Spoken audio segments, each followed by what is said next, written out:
නිරෝගී සමාජයක් කරා සෞඛ්‍ය පද්ධති ඩිජිටල් කරණය. කලාපයේ අනෙකුත් රටවල් වලට සාපේක්ෂව ශ්‍රී ලංකාවේ සෞඛ්‍ය පද්ධති තුල ඩිජිටල් කරණය අවම මට්ටමක තිබෙන්නේ. ඒ අනුව 2025 වසරේ සිට සෞඛ්‍ය සේවා සැපයීම ඩිජිටල් කරණය වීම වැඩි දියුණු කිරීම සඳහා නව මුලපිරීම හා මැදිහත් වීම සිදු කරනවා. ජාතික ඖෂධ නියාමන අධිකාරිය සහ ශ්‍රී ලංකා රාජ්‍ය ඖෂධ නීතිගත සංස්ථාවේ කාර්යයන් ඩිජිටල් කරණය කිරීම සහ ස්වස්ථා පද්ධතිය වැඩි දියුණු කිරීම සහ පුළුල් කිරීම මේට ඇතුළත් වෙනවා. ග්‍රාමීය මට්ටමේ ප්‍රාථමික සෞඛ්‍ය සේවා වැඩි දියුණු කිරීම, බෝනවන රෝග පාලනය සහ වැළැක්වීම කෙරෙහි අවධානය යොමු කරමින් ප්‍රාථමික වෛද්‍ය ප්‍රතිකාර ඒකක 1000කට අධික ප්‍රමාණයක සහ ප්‍රාදේශීය රෝහල් වල සේවා සැපයීම වැඩි දියුණු කිරීමට පියවර ගන්නවා. තවද විශේෂයෙන් වයස්ගත ජනගහනය ඉලක්ක කරගනිමින් සෑම දිස්ත්‍රික්කයකම තෝරාගත් ප්‍රාථමික වෛද්‍ය ප්‍රතිකාර ඒකක වලින් සහන සහ වයෝවෘද්ධ සත්කාර සේවා පවත්වනවා. පවතින මානව සම්පත් ප්‍රතිසංවිධානය කිරීම හරහා අවශ්‍ය මානව සම්පත් ලබා දීමට කටයුතු කරනවා.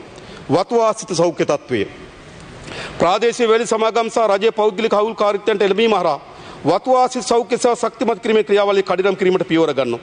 වතු වල ඇති රෝහල් වලට අවශ්‍ය මානව සම්පත්, අවශ්‍ය උපකරණ සහ ඖෂධ රජයෙන් ලබා දෙනවා.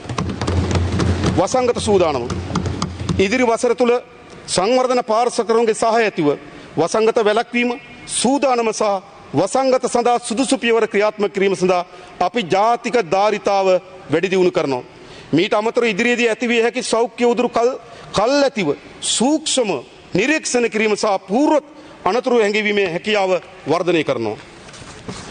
සෞඛ්‍ය සම්පන්න ජනගහනයක් මානව ප්‍රාග්ධන සංවර්ධන සඳහා තීරණාත්මක වන අතර ඒ ඵලදායීතාවය ඉහළ නැන්වීමට, අධ්‍යාපනික ප්‍රතිඵල වර්ධනයට, ශ්‍රම බලකායේ සහභාගීත්වය ඉහළ නැංවීමට මෙන්ම නව උත්පාදන සහ කුසලතා සංවර්ධනයට සඳහා ඍජුවම දායක සපයනවා.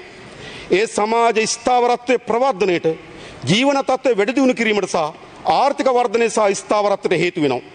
ඒ අනුව 2025 වසර සඳහා රජයේ සෞඛ්‍ය අයවැය ප්‍රතිපාදනය රුපියල් බිලියන 604 දක්වා සැලකිය යුතු වැඩි කර තිබෙනවා.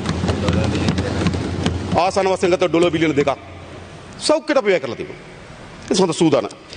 එහිදී ඖෂධ සැපයීම සඳහා, වෛද්‍ය සැපයීම සහතික කිරීම සඳහා 2025 අයවැයෙන් රුපියල් බිලියන 185ක් වෙන්කට තිබෙනවා. ඒකට බෙහෙත් වලට බෙහෙත් හිගයක් ඇතිවීමට කිසි හේතුවක් නැහැ. මුදල් ප්‍රතිපාදන ලෙස බැලුවොත් වෙන ප්‍රශ්නයක් එතන තිබෙනවා. ඒ ප්‍රශ්නේ සෞඛ්‍ය අමාත්‍යාංශය විසඳයි කියලා මම බලාපොරොත්තු වෙනවා. මේ දත්ත මේ මුදල් වලින් බෙහෙත් ඖෂධ හිගයක් ඇතිවිය හැකි කොහොමද? බිලියන 185ක් අපි වෙන් කරනවා නම් ඖෂධ සහ උපකරණ සඳහා ඒ ක්‍රමවත්ව යෙදීමේ ගැටලුවක් අපේ රටේ මතුවී තිබෙනවා.